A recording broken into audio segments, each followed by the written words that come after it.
Good morning guys! Ito na po yung ating gusto. Ayan, nilagyan natin sa bowl. Ito yung ating idadagdag dito, yung celery na in-slice at saka dahon ng sibuyas, spring onion, kamatis, luya at saka sibuyas.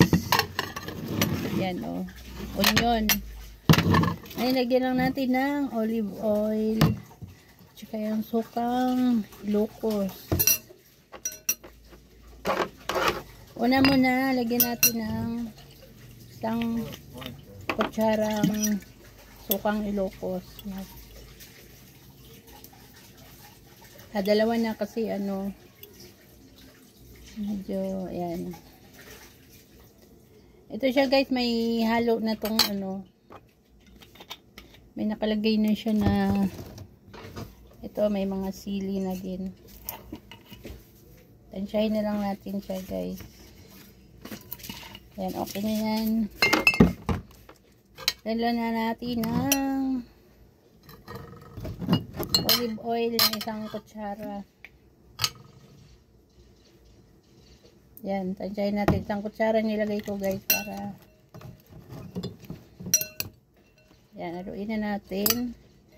Ilagay na natin yung ating luya, sibuyas, kamatis, tsaka yung ating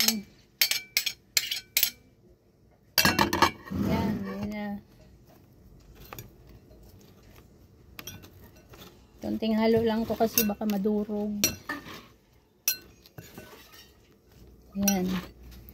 Lagyan natin ng konting Parmigiano. Yan.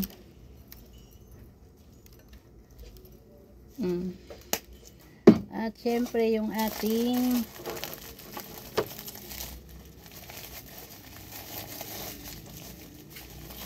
garlic brown.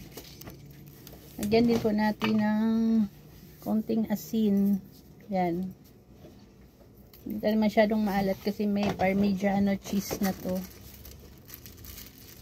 At kaunting paminta, mga napino. Kunting-kunti lang siya, huwag din masyadong maanghang. Ayan.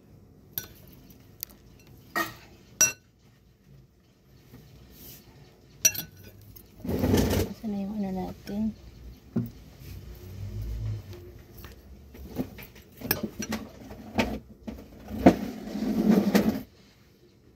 Ay, tika lang. Tsaka yung ating sili.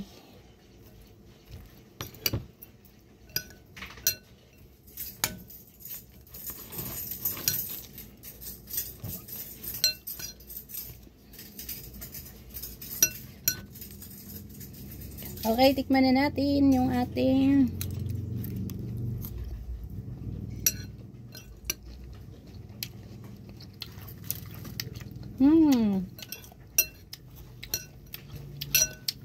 crispy guys. Thank you very much for watching. Bye!